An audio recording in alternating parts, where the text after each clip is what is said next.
this video, I'll show you how to create easy transparent text effects in Canva. Let's use this image as the background. Drag and drop the image onto the page. Right-click and choose Set Image as Background. Then go to the Text tool and add a heading. Enter the text you need. Change the font by searching for 210.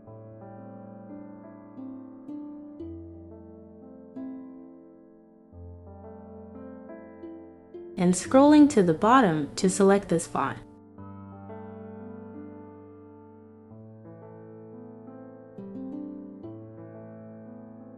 Adjust the size and position of the text. Next, choose the text color.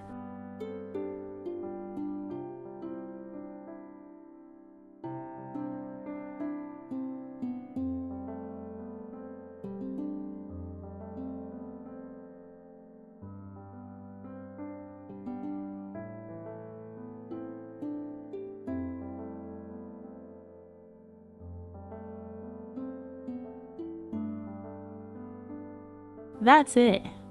I hope this video was helpful to you. Thank you for watching.